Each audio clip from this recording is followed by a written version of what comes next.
ഷെഫിയൊക്കെ ഇവിടെ വിളിച്ചിട്ട് ഇരുത്തേണ്ട ആൾക്കാരാണ്. കഴിഞ്ഞ വർഷത്തെ 10 ഹിറ്റുകളിൽ ഒരു ഹിറ്റ് നൽകിയ ആളെയാണ് നിങ്ങൾ രണ്ടാമത്തെ റോയിൽ കൊണ്ടിരിക്കുന്നത്. ഒരു കൈയ്യടി കൊടുത്തേ. അതും ഒരു ലേഡി, അതും ഇൻഡസ്ട്രിയിലൂടെ കോസ്റ്റ്യൂം ഡിസൈനറായിട്ട് വളർന്നു വന്ന് നമ്മളുടെ എല്ലാ അഭിമാനമായ സ്റ്റെഫിയെ എവിടെ കൊണ്ടുവന്ന് ഇരുത്തുന്നത് വളരെ മോശമാണ് കേട്ടോ.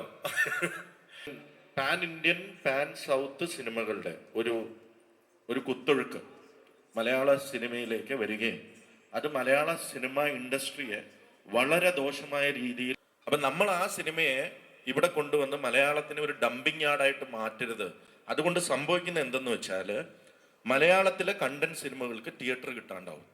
കൽബ് എന്ന് പറയുന്ന സിനിമ, സാജദഹിയുടെ സിനിമ, വളരെ നല്ല രീതിയിൽ ചെയ്ത സിനിമ. ഇവിടെ എത്ര പേര് അത് കണ്ടിട്ടുണ്ടെന്ന് പറയാം. ഞാൻ അതിനെക്കുറിച്ച് പറയുന്നില്ല, അതെന്റെ സിനിമയെ അതുകൊണ്ട് പറയല്ല. നമുക്കിപ്പം ഇവിടെ റിവ്യൂവേഴ്സ് എന്ന് പറഞ്ഞുള്ളവരെ ഒന്നും നമുക്ക് കൺട്രോൾ ചെയ്യാൻ പറ്റില്ല. എത്ര പറഞ്ഞാലും മനസ്സിലാവില്ല.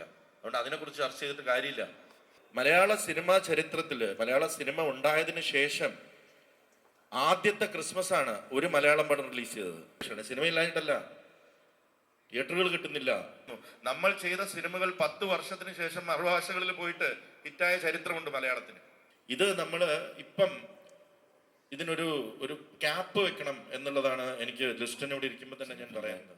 ഫാമിലിയിലെ ഒരു അംഗമാണ് ഞാൻ. സിനിമയെ ഇഷ്ടപ്പെടുന്ന, കുറച്ച് സിനിമയിൽ വരാൻ ആഗ്രഹിക്കുന്നവരും സിനിമയിലുള്ളവരും സിനിമയിൽ വർഷങ്ങളായിട്ടുള്ളവരും എല്ലാം ചേർന്നുള്ളൊരു കൂട്ടായ്മ. നല്ല സിനിമകളെ പ്രോത്സാഹിപ്പിക്കുക, നിരൂപണം ചെയ്യുക, അങ്ങനെ ഉണ്ടായ ഒരു കൂട്ടായ്മയാണ്. ഞാൻ പല ഇൻഡസ്ട്രിയിലും വർക്ക് ചെയ്തിട്ടുള്ള ആളാണ്. അവിടെ എങ്ങും കാണാത്ത രീതിയിലുള്ള സിനിമയോടുള്ള ഒരു സ്നേഹം, അല്ലെങ്കിൽ സിനിമയോട് ഉള്ളൊരു അഭിനിവേശം ഉള്ള ഒരു സ്ഥലമാണ് കേരളം. കൊച്ചൊരു സ്റ്റേറ്റ് ആണെങ്കിലും മലയാളത്തിലെ, ഇന്ത്യയിലെ ഇന്നത്തെ 5ാമത്തെ ഇൻഡസ്ട്രിയാണ്. ഒരു സമയത്ത് നമ്മൾ 4ആയിരുന്നു. ഇന്ന് കന്നഡ വളരെ നല്ല രീതിയിൽ മുന്നോട്ട് പോയിരിക്കുന്നു. അപ്പോൾ നമ്മൾ ഇന്ന് ഇന്ത്യയിലെ തന്നെ 5ാമത്തെ ഇൻഡസ്ട്രിയാണ്. വളരെ കൊച്ചൊരു സ്റ്റേറ്റ് ആണെങ്കിലും മറ്റുള്ള സ്റ്റേറ്റുകളെ അപേക്ഷിച്ച് അതേ നമ്പർ ഓഫ് സിനിമകൾ, കഴിഞ്ഞ വർഷം 225 സിനിമകൾ ഇറങ്ങിയ ഒരു സ്റ്റേറ്റാണ്. എടുക്കുന്നത് കണ്ടന്റ് സിനിമകളാണ്, കൂടുതലും കണ്ടന്റ് സിനിമ. അപ്പോൾ അത് ചർച്ചകളിലൂടെ അല്ലെങ്കിൽ വേർഡ് ഓഫ് മൗത്ത് പബ്ലിസിറ്റിയിലൂടെ ജനങ്ങളിലേക്ക് എത്തേണ്ട സിനിമകളാണ് ഞാൻ കൂടുതലും എടുക്കുന്നത്. ഇനി അങ്ങനെ എടുക്കണോ എന്നൊക്കെ ആലോചിച്ചുകൊണ്ടിരിക്കുന്ന ഒരു സമയമാണ്.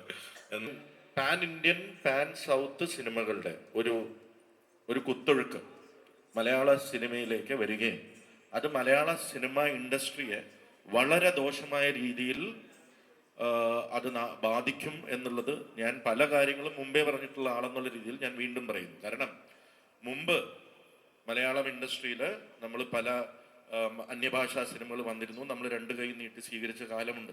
അന്ന് വളരെ കുറച്ച് നടന്മാർക്ക് മാത്രമാണ്, നമ്മൾ പേരെടുത്ത് പറയുകയാണെങ്കിൽ വിജയ്, അജിത്ത്, രജനി സാറ്, കമൽ സാറ്, അങ്ങനെ കുറച്ച് ആൾക്കാരുടെ സിനിമകൾ വരുമ്പോൾ നമ്മൾ 2 ആഴ്ച, അവിടെയൊക്കെ ഫാൻസ് അസോസിയേഷൻ ഉണ്ട്, പല കാര്യങ്ങളുണ്ട്.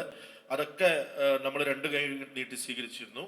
OTTയുടെ ഒരു വരവിന് ശേഷം ഉണ്ടായ ഒരു ഫിനോമിനൻ എന്താണെന്ന് വെച്ചാൽ, പാൻ ഇന്ത്യൻ പാൻ സൗത്ത് സിനിമകളെല്ലാം മലയാളത്തിലേക്ക് മാൻഡേറ്ററി ആയി ഡബ് ചെയ്യപ്പെടുന്നുണ്ട്. അവരത് ഡബ് ആ ഒരു കോസ്റ്റ് അല്ലെങ്കിൽ ടൈം അല്ലെങ്കിൽ എഫേർട്ട് അതിലേക്ക് എടുക്കുമ്പോൾ അവർക്കതൊരു ഡെഡ് ഇൻവെസ്റ്റ്മെന്റ് ആണ്. കാരണം അവരുടെ ഒരു ഓവറോൾ ബിസിനസ് പ്ലാനിൽ മലയാളം എന്ന് പറയുന്നത് ഉദിക്കുന്നില്ല. അതൊരു കൊച്ചു ഇൻഡസ്ട്രിയാണ്. പക്ഷെ എന്തായാലും ചെയ്തു വെച്ചല്ലോ എന്നാ പിന്നെ റിലീസ് ചെയ്തേക്കാം. അപ്പൊ നമ്മൾ ആ സിനിമയെ ഇവിടെ കൊണ്ടുവന്ന് മലയാളത്തിന് ഒരു ഡംപിങ് യാർഡായിട്ട് മാറ്റരുത്. അതുകൊണ്ട് സംഭവിക്കുന്ന എന്തെന്ന് വെച്ചാൽ മലയാളത്തിലെ കണ്ടന്റ് സിനിമകൾക്ക് തിയേറ്റർ കിട്ടാണ്ടാവും. ഇവിടെ 225 സിനിമകൾ റിലീസ് ചെയ്ത മലയാളത്തില് വളരെ കുറച്ച് സിനിമകൾ മാത്രമേ ഇനിയും തിയേറ്റർ കിട്ടിയുള്ളൂ. കന്നഡത്തിലുമുണ്ട്. ഇവരുടെ എല്ലാം സിനിമകള് നമ്മൾ ഇവിടെ റിലീസ് ചെയ്യാൻ തുടങ്ങിയാൽ മലയാള സിനിമയുടെ അവസ്ഥ എന്തോ? മലയാള സിനിമാ ചരിത്രത്തില്, മലയാള സിനിമ ഉണ്ടായതിനു ശേഷം ആദ്യത്തെ ക്രിസ്മസ് ആണ് ഒരു മലയാളം പടം റിലീസ് ചെയ്തത്. ബാക്കിയെല്ലാം അന്യഭാഷാ ചിത്രങ്ങളാണ് റിലീസ് ചെയ്തത്. അത് വളരെ പരിതാപകരമായ ഒരു സിറ്റുവേഷനാണ്. സിനിമയിലായിട്ടല്ല, തിയേറ്ററുകൾ കിട്ടുന്നില്ല. ബിക്കോസ് ഈ പാൻ ഇന്ത്യൻ പാൻ സൗത്ത് സിനിമകളുടെ ഡബിങ്, മലയാളത്തിലേക്ക് ഡബ് ചെയ്യുമ്പോൾ അതും വാങ്ങിക്കുന്ന ചാനൽ മലയാളത്തിന്റെ ബഡ്ജറ്റിന്റെ ഒരു ഭാഗമാണ് അതിന് കൊടുക്കുന്നത്. അത് കൂടാതെയാണ് അത് ഇവിടെ വന്ന് റിലീസ് ചെയ്യുന്നത്. അത് കൂടാതെ എല്ലാ ലാംഗ്വേജ് സിനിമകളും ഇവിടെ വന്ന് റിലീസ് ചെയ്യുന്നു. ഇത് നമ്മൾ ഇപ്പം ഇതിനൊരു ക്യാപ്പ് വെക്കണം എന്നുള്ളതാണ് എനിക്ക് ലിസ്റ്റിനോട് ഇരിക്കുമ്പോൾ തന്നെ ഞാൻ പറയുന്നത്. ഇത് ചർച്ച ചെയ്യപ്പെടേണ്ട കാര്യമാണ്. ഇല്ലെങ്കിൽ നമുക്ക് ചർച്ച ചെയ്യാൻ മലയാള സിനിമകൾ, കണ്ടന്റ് സിനിമകൾ ഉണ്ടാവില്ല. ഒരു 6 മാസം ഇത് എല്ലാവരും, എനിക്കറിയാം, എല്ലാ സൗത്ത് ഇന്ത്യൻ ആക്ടേഴ്സും മലയാളത്തിൽ അവിടെ നിൽക്കട്ടെ, തെലുങ്കും തമിഴും കന്നഡയിലുള്ള അല്ലെങ്കിൽ ഹിന്ദിയിലുള്ള എല്ലാവരും പാൻ ഇന്ത്യൻ ആക്ടേഴ്സ് ആവാൻ ശ്രമിച്ചുകൊണ്ടിരിക്കുകയാണ്.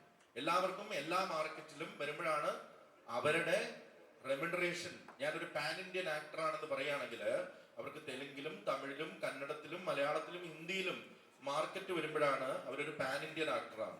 അതിന്റെ ഭാഗമായിട്ട് മലയാളത്തിലും അവർക്കൊരു മാർക്കറ്റ് വരാൻ വേണ്ടി ഇവിടെ അവര് തന്നെ, അതായത് ഇവിടെ 5 or 10 സിനിമ പരാജയപ്പെട്ടാലും പ്രശ്നമില്ല. അതുകൊണ്ട് നമുക്കുണ്ടാവുന്ന എന്താണ്, മലയാളത്തിലെ കണ്ടന്റ് സിനിമകൾക്ക് തിയേറ്ററുകൾ കിട്ടുന്നില്ല. ഞാൻ അനുഭവിച്ചാണ്. ഞാൻ ലിസ്റ്റിനോട് സംസാരിക്കുന്ന കാര്യമാണ്. കൽബ് എന്ന് പറയുന്ന സിനിമ, സാജദഹിയുടെ സിനിമ, വളരെ നല്ല രീതിയിൽ ചെയ്ത സിനിമ. ഇവിടെ എത്ര പേര് അത് കണ്ടിട്ടുണ്ടെന്ന് പറയാം. ഞാൻ അതിനെക്കുറിച്ച് പറയുന്നില്ല, അതെന്റെ സിനിമ അതുകൊണ്ട് പറയല്ല. പക്ഷെ നാളെ ഉണ്ടാവാൻ പോകുന്ന ഒരു സാഹചര്യം ഒന്നും കൂടെ പറയാം. എനിക്ക് തന്നിരിക്കുന്ന ഷോർട്ട് ടൈം വ്യക്തമായിട്ട് എനിക്കറിയാം. ഞാൻ ചോദിച്ചപ്പോൾ പറയണത് അത് പ്രഷറുണ്ട്, കാരണം അത് ഓടിയില്ലെങ്കിലും ഞങ്ങൾക്കത് കൊടുക്കണം, ഇല്ലെങ്കിൽ ഞങ്ങൾക്ക് വിജയുടെ, അജിത്തിന്റെ, രജനി സാറിന്റെയും കമൽ സാറിന്റെയും പണം കിട്ടുകയില്ല എന്നാണ് പറയുന്നത്. ഇത് തിയേറ്റർ സംഘടനയായിട്ട് ഞാൻ റിക്വസ്റ്റ് ചെയ്യാണ് ലിസ്റ്റിനോട്. നിങ്ങൾ ഒരു അസോസിയേഷന്റെ തലപ്പത്തിരിക്കുന്ന ആളാണ്, അപ്പം അത് ഏറ്റവും സുപ്രധാനമായ അസോസിയേഷൻ. അപ്പം ഇതിനൊരു തീരുമാനം ഉണ്ടാക്കണം. മലയാള സിനിമ, കണ്ടന്റ് സിനിമകൾക്ക് ഒരു ഷോ എങ്കിലും നല്ല ടൈമിൽ, ആളുകൾ, ജനങ്ങൾ കാണാൻ വരുന്ന ടൈമിൽ ഷോ തന്നില്ലെങ്കിൽ ഈ ചർച്ച നമ്മൾ എവിടെ, ആളില്ല എന്ന് പറയുന്നു.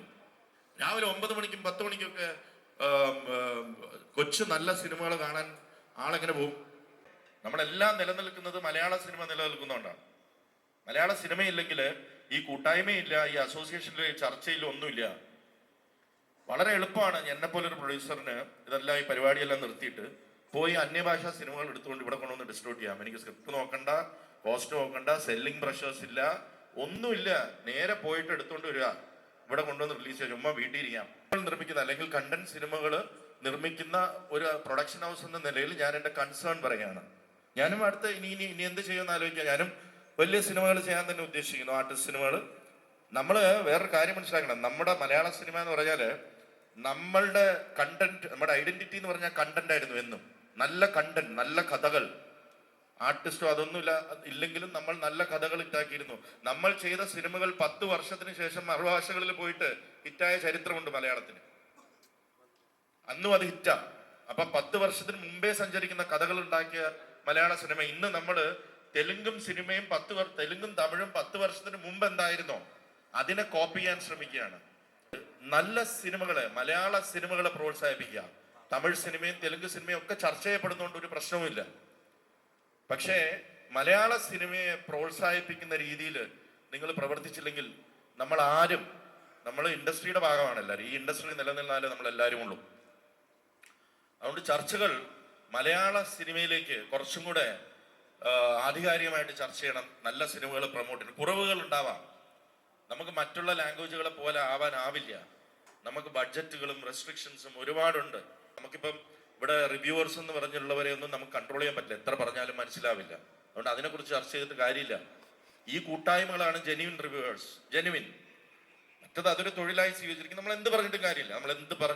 നല്ല സിനിമകൾ ഉണ്ടാക്കും എന്ന് പറയാൻ പറ്റുള്ളൂ. പക്ഷെ പണ്ട് 5 or 10 സിനിമകൾ, വലിയ അന്യഭാഷാ സിനിമകൾ വന്നിരുന്നെടുത്ത് ഇന്ന് 40 or 50 സിനിമകൾ ഇവിടെ വന്ന് തിയേറ്റർ എടുക്കുകയാണ്. അപ്പം കണ്ടന്റ് സിനിമകൾ ഇല്ലാതാവുന്ന ഒരു കാലം വരുന്നതിന് മുമ്പേ ഇതിനൊരു ആക്ഷൻ എടുക്കണം. ഞാൻ ലിസ്റ്റിനോടും കൂടെ ചേർന്ന് തന്നെയാണ് പറഞ്ഞത്. സന്ദീപ്, ഇതിനൊരു ചർച്ച നമുക്ക് ആവശ്യമാണ്. നിങ്ങളെല്ലാവരും അതിനെ സപ്പോർട്ട് ചെയ്യണം എന്ന് പറഞ്ഞുകൊണ്ട് thank you so much for calling. Vijay Babu പറഞ്ഞൊരു വളരെ വലിയ കാര്യമാണ്. ഇപ്പം ചെറിയ സിനിമകൾ വരുമ്പോൾ തിയേറ്ററിൻ്റെ ഷോസ് തരുന്നത്, അതിപ്പോൾ ഞാൻ ഉൾപ്പെടെ ഉള്ളവർക്ക് സംഭവിക്കുന്നതാണ്. കാരണം അത് ഞങ്ങൾ സീരിയസ് ഡിസ്കഷൻ നടത്തിക്കൊണ്ടിരിക്കുന്ന ഒരു വിഷയമാണ്. അതിനെപ്പറ്റി ഇന്ന് രാത്രിയിൽ തന്നെ കൂലങ്കഷിതമായിട്ട് ഞങ്ങൾ ചിന്തിച്ച് വിജയ് ബാബുവിനോട് അടുത്ത ദിവസം തന്നെ ഇതിൻ്റെ തീരുമാനങ്ങൾ അറിയിക്കുന്നതായിരിക്കും.